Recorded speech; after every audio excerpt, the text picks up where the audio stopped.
G'day, community, and welcome to the Jock Reynolds podcast. I'm Lekdog. I'm here to talk about Supercoach, and I'm joined for the first time since round one. In fact, I don't even think I was on the round one podcast. We've got 3 people on the pod, so maybe it won't go for an hour. Maybe it'll go for 3 hours. I'm joined by Patch. How are you? I'm good, Lekdog. How are you? I'm excited. The Blues beat the Pies, and that's all that matters. I got sleeves in the mail. Life is good. But Patch, we're also joined by Barron Von Crow. How are you? I'm good. Thank you for having me today.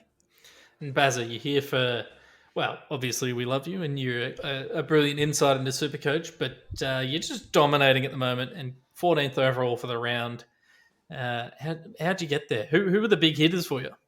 So my big hitters was Sam Walsh, obviously. I think we'll talk about Sam Walsh. Yeah. Big hitter for you too, I imagine. I also had Tom Mitchell, Clayton Oliver, Rowan Marshall did all right, Dangerfield, Hawkins. I think my lowest score for the round was Nick Haynes on a 61 and Waterman coming in to replace Toby Green on 57. Everyone else was above 90 in my team. That's a very, very large round, but it leads us to the first topic of discussion, boys. Patch, COVID bloody did its thing, didn't it? And the novel coronavirus is back, baby. It's back like it never left. It never left. The major blokes that we saw pulled out of the round were Callum Mills and Toby Green. They're probably the ones that impacted people the most. Maybe there was a couple of people running around like Matt DeBoer in a draft league, but Callum Mills and Toby Green missed Patch. And if you were lucky, if you had cover or if you had a trade left, you're able to flick a trade, similar to when the Essendon game was last year against cancelled Melbourne. Last year. If you still had trades, you were able to use them to recover. But Patch, how did it go, and what do you think of moving forward we should be looking at doing? I mean, what can we do? It's an unpredictable beast at the best of times, and people who spend their whole lives studying diseases are still like, what are we doing? Let's do this, and then let's do that. And different states have different ideas about what they do and which people they let into their state and which people they let into their country. And honestly, I don't think we can plan for it. Obviously, if somebody's going to miss a week because they attended a tier 1 exposure site like a Josh Dunkley, then I don't know, you don't trade them in. Aside from that, there's not a lot we can do. Make sure you've got as much cover as possible and don't trade out playing players. Like I'd almost rather, you'd almost rather have a Tom Highmore on the bench or a Trent Bianco on the bench rather than trading them down to someone who's not playing just for that cash to upgrade someone else. I feel like you just got to sit as tight as possible and have as many warm bodies on the field as possible. But I'm bad at Supercoach. Barron, you were good at Supercoach this week. Does that sound sensible? Yeah, you just treat it like any other injury. Oh, someone pinged a hammy in training, or he got a knock in training and he's out for the week. You can't predict those things happening. Or in the warm-up even, later. Yeah. Pretend they're Geelong players. Yeah, you just ignore that it's a COVID-related issue and it's 1 week for Mills and Greene at this stage. If it was any other type of injury, you wouldn't trade them out for 1 week if you didn't have to. So that would be my recommendation. I've got Green and I'm not trading him out. No way. No, he's not even a consideration. And we should just say that if you're listening to this, we know that you're probably a good part of the community. You're probably respectful to the people running Supercoach, but on the off chance you're a dickhead, don't be a dickhead.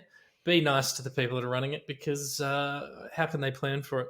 Last year, the precedence was set that if games were cancelled, it would go to best 18. And if there was major delays, extra trades would be provided. I know the guys at Supercoach and girls are looking at what to do. I'd suggest, my personal preference is that unless a game's cancelled, you don't go to best 18. And I don't think, unless it starts impacting like 20 guys at a time, I don't think we need extra trades. I think it's just hope you've got depth and try and it pays off if you haven't been too aggressive with his trades as well. Although I did use 2 trades during the week and I'm down to 2 and I regret that immediately, Patch. Yeah, as of trades this week, I've got 1 left, and oh boy, would I like some new trades, but I can't think of a justifiable argument for anyone to give me some, but that doesn't mean I don't want them. I would like them. I don't deserve them. I don't technically need them. It is the consequences of my own actions by which I'm left with 1. But oh boy, do those consequences sting.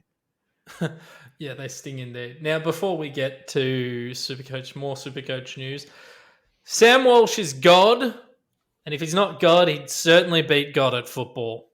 Discuss. I believe there's a passage in the Bible that mentions something similar to that, so hard to argue with. This kid's unbelievable, man. And I broke Twitter. I'm sorry I tweeted about him. I haven't brought him into my team, and I won't be bringing him into my team. He is 654,000. His break even is like really low as well. So his price is 42. His price is going to go up. He's got 193 in the weekend. He is the second coming of JC and CJ. Did you not start with Walsh? No, Barron. I'm not allowed to start with Sam Walsh because I will curse him. It's for the greater good then, basically what you're saying. Yeah, no, he 100% in pre-season, all my articles and all the pods, he was my lock of the year. Unfortunately, for legal reasons, I cannot select him, and I'm happy. I'm happy watching him play. This is turning very biblical. Like, we've got Sam Walsh as Jesus, Lex making sacrifices for him. It's a plague is sweeping the land. Exactly, yeah. Patch has a majestic beard and hair. Yep. He kind of looks like God. He's no Jordan Gallucci though. Let's not get into this discussion. You could have traded down to pick 8 and got like Connor Rosie instead, and then Billy Stretch, and you could have gotten Corey Wagner and George Holland Smith. Think of the possibilities. Are quite literally even though limitless. The same people suggesting that said we shouldn't trade for recycled players, and it's the reason our club sucks. I don't know. You shouldn't trade for recycled players, but we should trade pick one for recycled players. Yeah. It goes without saying, obviously. Yeah. Not like a 3rd round pick for 5 players and then get abused for that. Think how good your VFL team would be doing if you did all those trades, man. Yeah. I mean, the VFL team is doing well. It has Sam Ramsey in it, who needs to play senior football, but that's another anyway. Well, we're just trying to get our players in the right position at senior level. They're not going crazy and bringing in VFL players, all right? It's just one step at a time, Patch. The review is still taking place. God bless the review. Praise the review. I can't believe people have paid a lot of money to talk about footy, and they say some things. Anyway, let's move on to Supercoach. Injuries, Patch. There's plenty of them. Yep. Dustin Martin is good at football and is in literally every Supercoach team that is still being operated by a live human being. He's going to miss the rest of the season because he got bumped in the kidneys, kneed in the kidneys, hip flexed in the kidneys. Mitch Robinson did a number on him legally, fairly, and he's going to miss football, and you need to trade him regardless of if you got trades or not. Yes, you need to trade him. Who knows if you can? He's a definite trade. Barron, Josh Kelly hurt his ankle on the weekend, and Bryce Mitchell, the Twitter legend, the Supercoach legend, actually cursed him because he put out a tweet about how it looks like he's on track to, for the first time in like 5 years, play every game of the season. And like that, he did an ankle. So we don't know how bad it is yet. His break even's up to 149. There's a chance he plays this week and everything's fine, but just keep an eye on it. If he's going to miss, 3 weeks, we're probably going to have to trade him, which is a killer. Yeah, all you can do is wait till they give a timeline on that one, and maybe 2 weeks at most, I would keep him. But anything more than that, you might have to think about moving him out. Baz, there's a few more injuries on this list. Do you want to take us through them? So we've got Thomas Highmore with a hand injury. Will miss round 19, just the 1 week. It means he is high no more. Oh. He got him. But he's one you may be considering moving out anyway, just from a downgrade perspective, freeing up some cash for another upgrade. So break even of 38, he'll keep for a bit longer if you do keep him. So you just got to play that one depending on how your team's looking.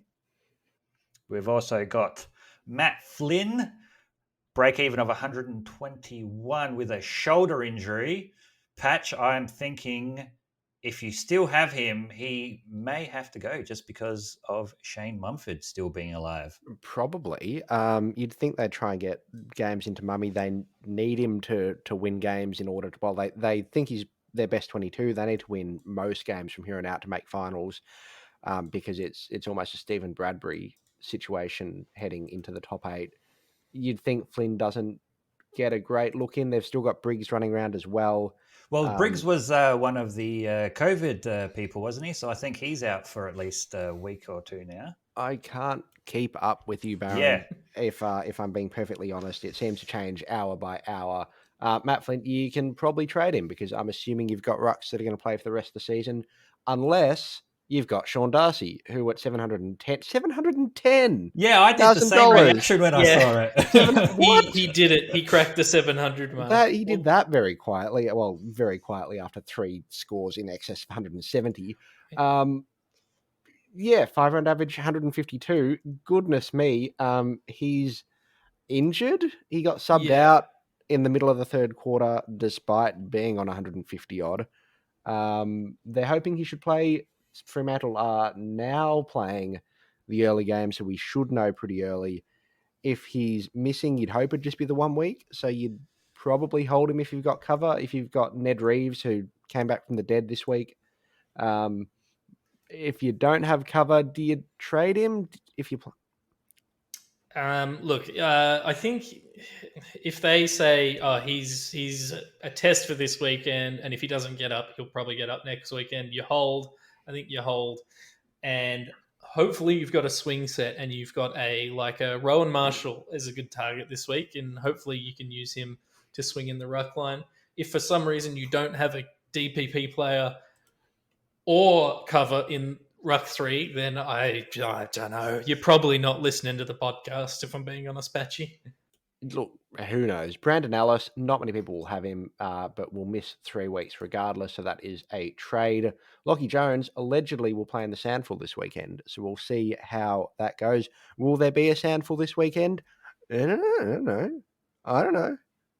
Keep an eye on him. Zak Butters, apparently a chance to play this week, but if you've still got him, you're probably logging in after 8 weeks, having forgotten your password and forgotten that football exists.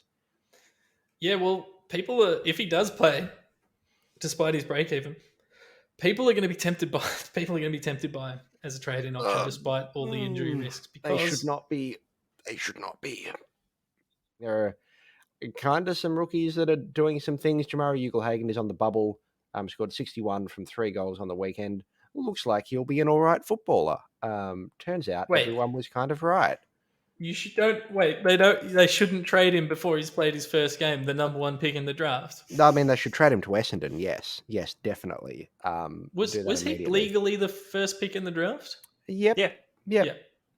He was pick 1. So yeah, he's playing football. Do you trade him in? No, you don't.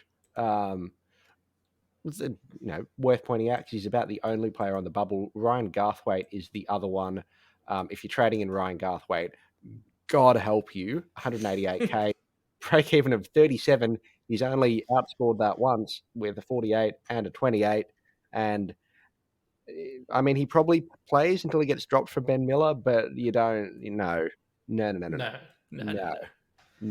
Sydney Stacks played 2 games. I don't know why he's in the rookies list. He's sub 300k.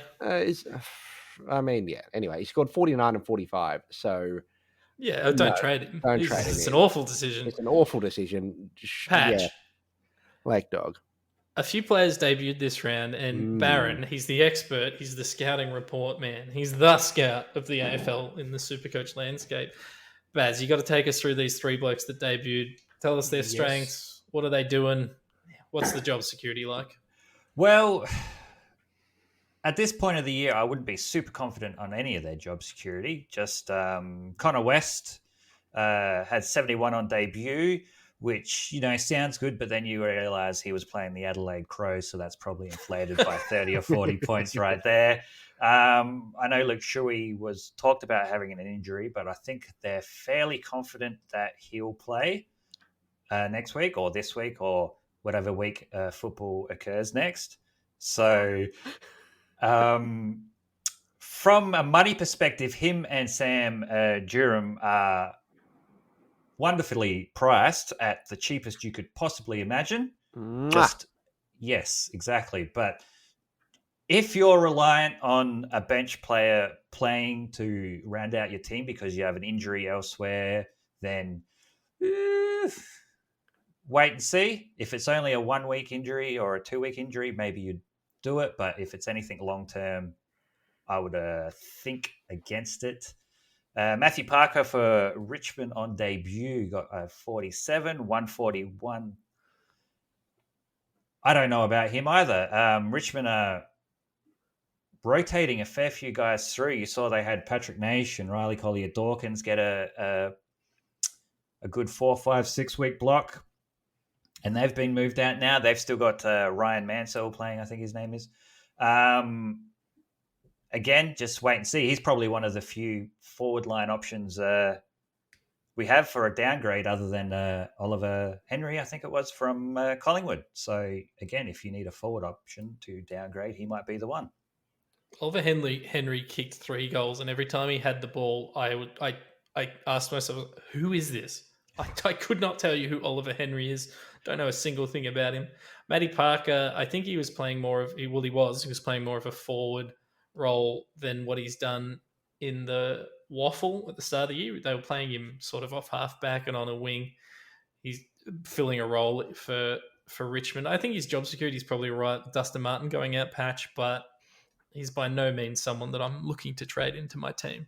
No, Richmond still have a lot of injuries that, they're not, all due back next week, but also AFL injury reports this year have been garbage and I no longer trust them. So maybe we see players come back and he becomes the one that is let go. They've got a million of those sorts of mid-forward kind of players. Do I trust? Yeah, I don't love his job security. I think Sammy Durham impressed a lot of people at Bomberland with his debut game. Didn't score brilliantly, but did the right things, did, some of the defensive running that a lot of senior players didn't do for a lot of the game against North Melbourne. I think he gets at least 3 or 4 games at it, but if that's enough remains to be seen. But I may just be biased by his brilliant mullet. Oh, he's a beautiful man. I think I watched the Essendon game. I actually was surprised that he only scored 49. I thought he was more impactful than that, and I think he should have a pretty good run at it from what I saw. He had a few touches that, the kicks didn't quite land, and that's what you expect on a debut.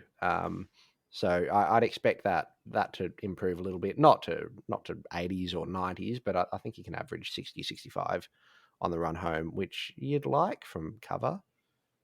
Good old bench cover. No, I agree. But let's look at players who are going to score for us. There's holes everywhere. Whitfield was out. Some people traded him to Mills, who then missed. Toby Green was out. Dustin Martin's injured. People have holes to fill in their sides. Maybe Josh Kelly misses.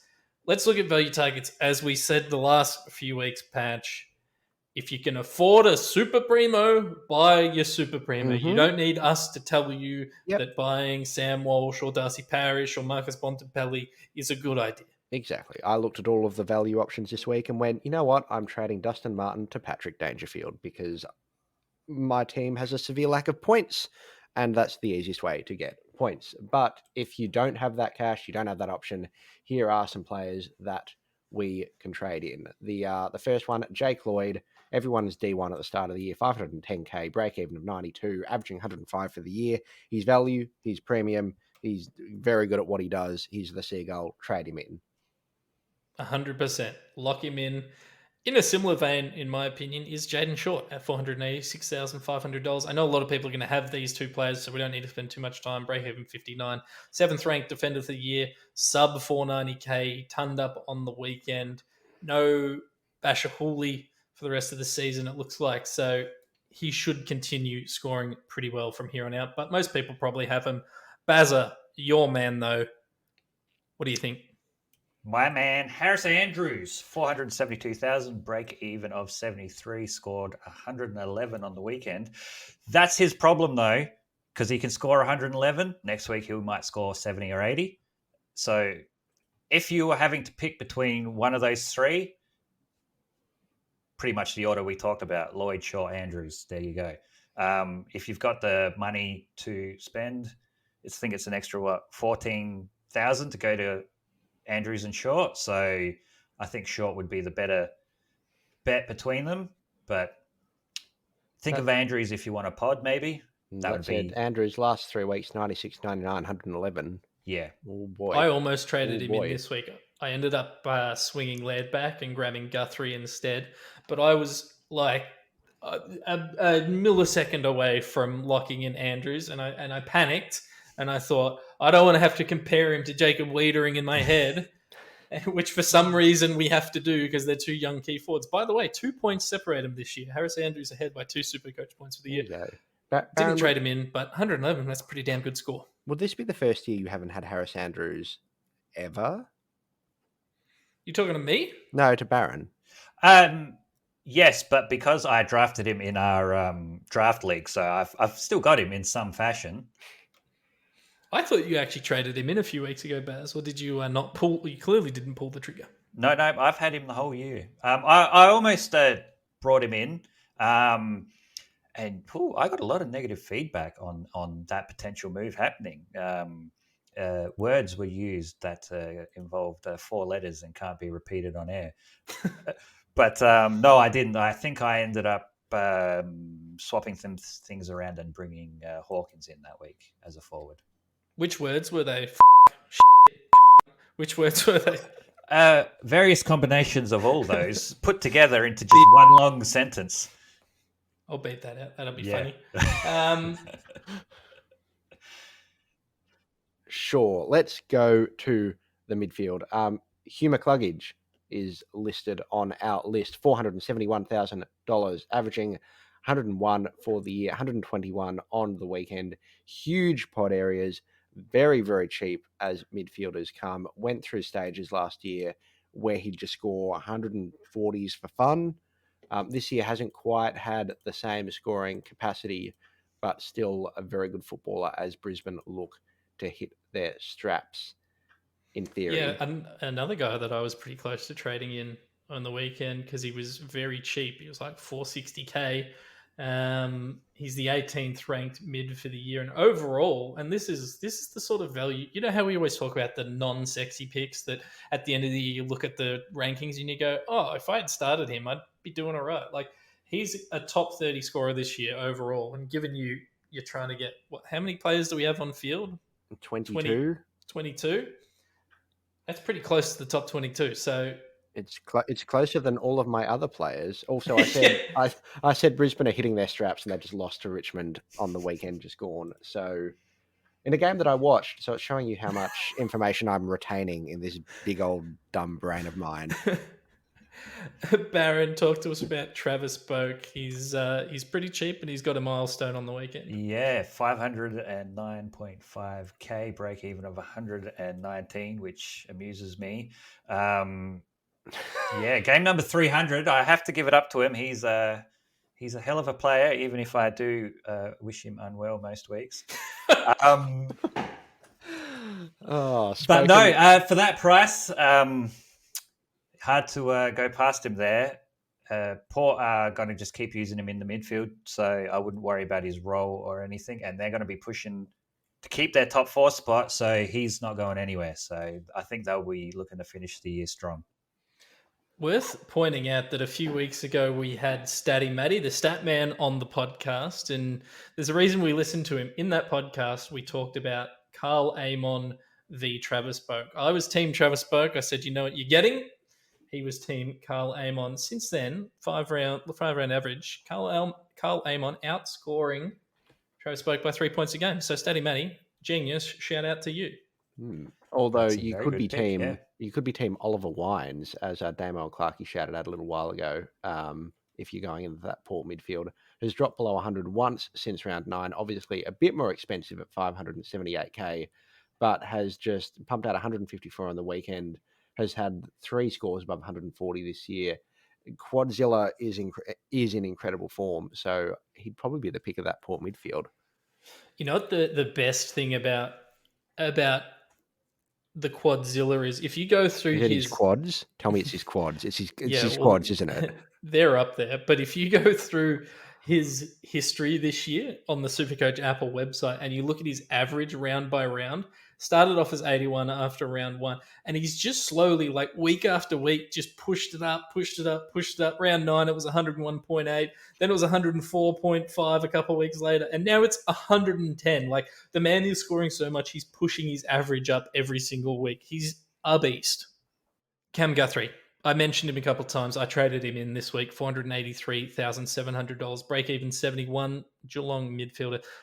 Had 107 on the weekend, which is a decent score. He's averaging 110, and you can get him at sub 490k, which to get a guy averaging 110 at sub 490k is crazy to me, and it's because he had a couple of rough games. So he's played 15 games for the year. When he came back from injury and kind of struggled, so he got injured in round 10 with a 98, came back in round 14, 88. Brisbane, he was good, 107, but then against you boys, Essendon patch, he scored 40 points. Yep. He was off injured early in that one, I believe. Well, that would explain it. So that plummeted his price. He was averaging 116 before then. Then against the Blues, I saw him. He scored 111 points and then 108 against Fremantle. So, look, he's averaging 110. I don't know what else you want from me. He's averaging 110. He's sub 490k. That'll do, Pig. That'll do. Fantasy Pig. Tom Rockcliffe, is he ever going to come back to AFL footy, Baz, or is that deep vein thrombosis still punishing him? No, I think while Port are doing what they're doing, he just might be the backup in case of emergency break glass type scenario for them. He's a free agent this year. I'm really interested to see if someone's going to take a punt on him or if Port Adelaide are going to keep him. I just don't know. I'm excited. I'm excited for Tradio. All right, Bazza, forwards. Let's talk about them. There's a few, and people need replacement forwards. I've put Tom Hawkins here on the list. $461,900, break even to 79. What's he doing? Is he a good selection? Why do we love him?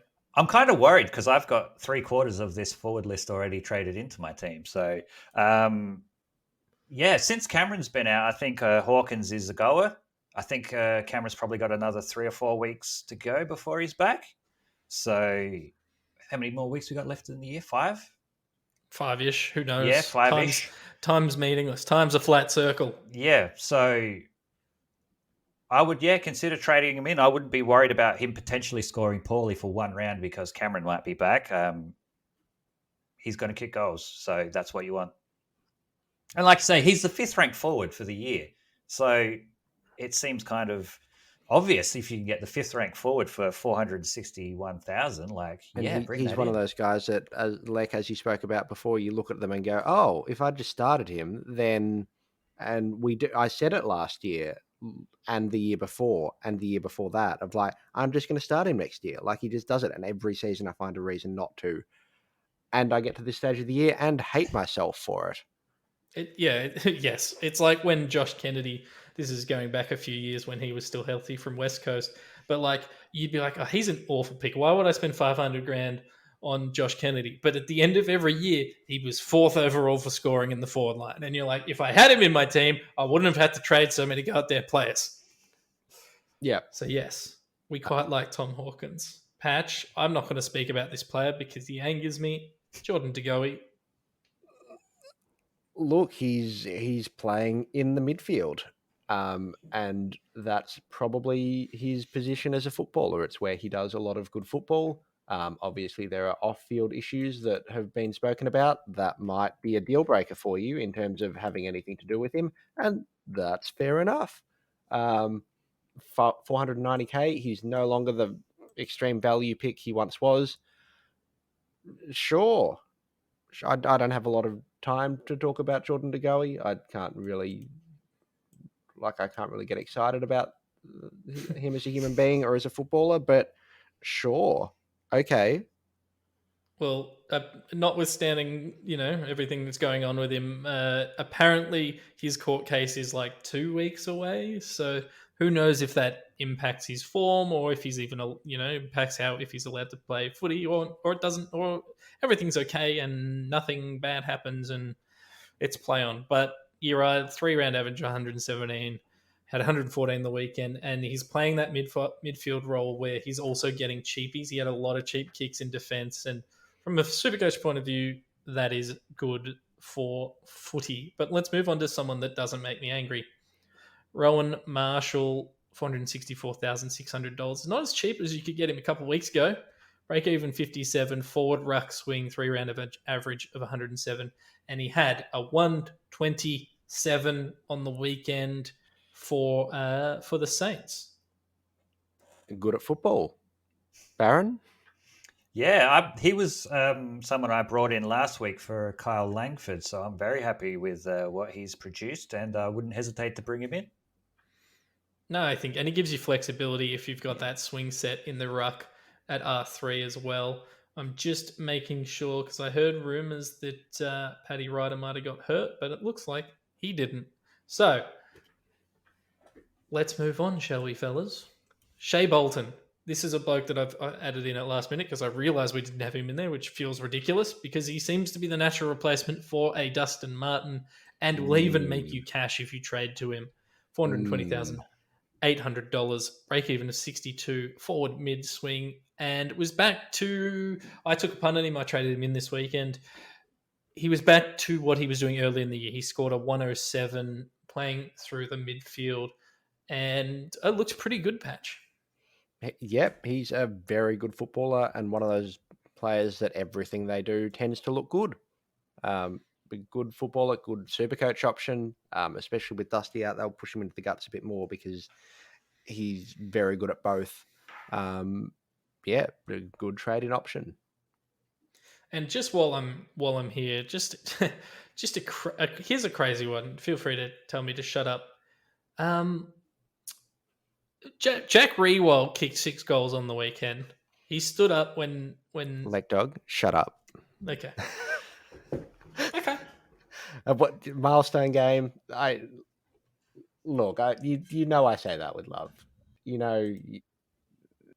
I'm expecting David Mundy in game, I think 350 this weekend, and Travis Boak to both kick 6 goals each in their milestone games. Exactly. While we're in the forward line, probably could have gone in the rookies section, but I don't know what he is. 199k, scored 107 on the weekend for Collingwood. Trey Rusco is finally being played in the position that he's good at playing in the back line. Yeah. And that's like he's been scoring like 200 in the VFL in that role. So he's averaging 107. He's averaging 41.2. That's with 107 in that. So hasn't been scoring incredibly well this year, but has played games as the sub, as the small forward, that he's just not good at doing. If you're very, very desperate, I don't mind it. Yeah, I don't know. It's not as an on-field option, maybe, but like it smacks of people who traded in Nick Blakey this weekend because he had scores of 78 and 92. Look, he scored a 79, but is that an upgrade? What is it? I feel like it's a cover. It's a you've got dead weight on your bench and you don't have any cash to upgrade them. And I think Rusco can average 80 on the way home, which covers you a week, maybe. I don't know. I just wanted to mention his name. Barron, what are your thoughts? I guess it would depend on how many trades you have, because do you want to use a trade just to upgrade a bench guy who you might not even have to use? Like, is that more valuable than keeping a trade that if someone on your starting line gets injured, you can use? That's a very good question. I don't know the answer to it. I feel like now we're seeing more COVID things. I really want a lot of bench cover, but that'll be a decision each individual will have to take on their own, and I will take no responsibility for if someone gets injured and you can't trade them out because you traded Trey Rusco in. Imagine if your whole Supercoach season was derailed by Trey Rusco. I don't know. We've had seasons derailed by worse players than that. Levi, who said that? Who said that? Who was the Gold Coast player I wanted to trade in that year? Was it Rory Thompson? God, he's a better option than current day. Rory Thompson is a better option than Trey Rusco. Guys, I've chucked this in the run sheet. It's the burn men that can save us segment. Oh, dear. I've put in 3 names. No. I've put in 3 names. These are the burn men that coaches out there can look to save their season. No doubt, no way that it backfires at all. The first name is Jake, the package stringer, $487,900, break-even 95 round average of 115. Can you get any better than that, Patch? Yes. Yes. Hey, this is the package. This is a man. He has scored 180 this year. His last 5 games, 180, 84, 110, 95, 108. Now, I will counter that by saying he has scored 27 and 22 in full games of football. Non-sub games of football, where he was neither subbed in nor out. But that happens. That happens when you go big on the package, Baz. Is this someone that's interesting you? He's only in 3% of teams. Not interesting me at all. I will go to my grave happily never trading Jake Stringer into my team. And that's coming from a man who regularly starts Chad Wingard. Like that's his. Hey! Let's not make this personal now. This is a man with literally no standards, and even he doesn't want a bar of Jake Stringer. And you know what? The second Stringer signs the bit of paper that Essendon put in front of him with however many millions of dollars they want to pay him, he starts scoring 40s again. Why isn't Chad Wingard in this list, by the way? I thought Chad Wingard was dead, to be honest with you. He's alive in our hearts. Because I wanted one of each position, and Chad Wingard doesn't play ruck. Don't give Clarko ideas. Look, he doesn't play ruck yet. Yet, not with that attitude. 487k is a very annoyingly attractive price when Dustin Martin's just gone out, and he's quick, move on, quick. All right, defense, the ultimate burn man, maybe the man it's literally named after him, Shannon the Burn Hurn. $700,700. Break even is 83. Now, you won't believe me when I say this. He was injured in 1 game. You take that out because he didn't play the whole game. He's averaging 105 for the year. Lekdog? 105 for the year. Lekdog, I don't believe you. I'll pull up his numbers. So, Shannon Hurn, his average for the year is 97. You take out the 6 he scored in round 4, which saw him miss the next 6 weeks. It's averaging 105. 118, 117, 108, 84, 105, 92, 122, 104, 91, 104, 114. It's a hell of a lot of a ton rate. He's essentially tunning up at 80% of his games played. On the run home, St Kilda, Collingwood, Melbourne, Fremantle, Brisbane Lions. Projected score in all of those, take this with a grain of salt, is at least 110. The man's going to be the highest averaging defender by the end of the season. I can't check if that's true or not, but geez, he is, mate, and he's 500k. I'm just saying, if you needed a defender and you wanted to go big, this is a man who can give you that.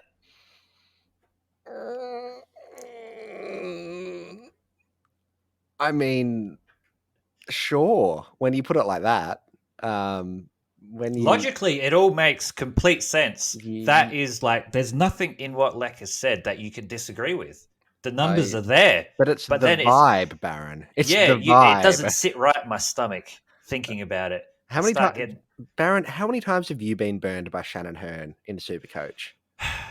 On a personal level or just on Supercoach? No. Yes. I think I'm at 3. And Yeah, I'm probably at 4 at least, I think, which is probably why I'm feeling a bit upset and taking this just a bit personally that Lek is recommending him. But look, no, sorry, I'm at 4 because I got burnt twice in the same season by Shannon Hurn. Like, just that's a total slap in the face, burning you twice in a year. Like, once I can take, twice you're just trying to piss me off. I'm just looking through the years. 2008 he would have burnt me. 2010 he would have burnt me. 2013, 2014, 2020. He definitely has burnt me. He's definitely burnt me. And yet you keep coming back. Burn me once, shame on you, Shannon Hurn. Burn me twice, shame on me. Burn me 3 times, shame on. You can't be shamed again. To quote George W. Bush. Let's move on. Let's move to let's not. All right, Bailey Smith, $453,000, break even of 44. He's a midfielder. His last 4 scores, 126, 75, 124, and 104. He's been very good in his last 4 games, but the second you trade him in, he will go back to being shit. Patch, you've had any experience with this man? Well, you know what? You said his last 4 games have been really good. Guess when I traded Bailey Smith out of my team? Round 15. Round 15. I traded him out of my team. 2 rounds after trading him in. No. Patch, I honestly thought that you were joking when you said that in the group chat. Nope. I traded him out round 15 and he's averaged 100 and something since then. And he's only averaging like 110 since then. I wouldn't worry about it too much. It's not a lot. It's not a lot of points at all. I don't know what you're talking about. And not only that, I traded him to a rookie and took my team backwards. Oh, you made a little bit of cash. I'm sure he's only put on like 100 grand since. Yeah. He was only 360 odd K when I traded him out. Now he's 500K. But anyway. I think we're going to have to upload a picture of Patch's face while he was talking about Bailey Smith. The pained expression was, and Lex absolute delight at Patch's. Normally, we often plan these things. This was not planned. This was just. Lex just poking you now. God, I'm happy. I'm glad one of us is. For the sake of let's talk about a ruckman. If Sean Darcy didn't get up, or you wanted to jump off Brodie Grundy because he had a shit game against the Blues, he was awesome in the first quarter. But then Tom DeConning came out at halftime and just said, "I'm not letting you score anymore." Todd Goldstein, 573K. Cassie, my partner's first choice ruckman. He's averaging 102 for the year, but he's averaging 115 over his last 5 games. That said, the Nank, 473K, 121 on the weekend. I don't know that the Nank's a burn man. I've definitely been burnt by Goldie by picking him post-peak Goldie. I feel like the fact that Toby Nankervis has spent 2 seasons as a 300K ruckman just automatic qualification into the burn man category. Oh yeah, he's a burn man. And like all ruckman, he can scintillate you with a bit of a score. So either one of those for your burn men. These are the burn men that can save your Supercoach side. Gentlemen, that brings us to the end of the podcast. Barron, it was an absolute pleasure to be joined by the 14th ranked coach for this round. 12th, wasn't it? No, 14th. No, sorry. Scaling really hurt. Scaling did hurt. I thought it was 12. Never mind. Just rub that in there, Patchy. Baz, where can people find you? You can find me on Twitter at Barron Von Crow. And we can also see your beautiful work in the scouting... what's it called? The scouting Around report? the Grounds. Around the Grounds. Thank you. I'm having a stroke. Around the Grounds, where you... Thanks for reading. I read it. It's my favorite article. It's my only article I read 100% of the time. Even Patch's stories about KFC don't always get into my reading list. Or Levis. Patch. No, that one got me. I want to read that one real bad. Oh, dear. Patch. Lekdog. You are alive and people can find you? People can find me crying in the bottom of my shower about Bailey Smith.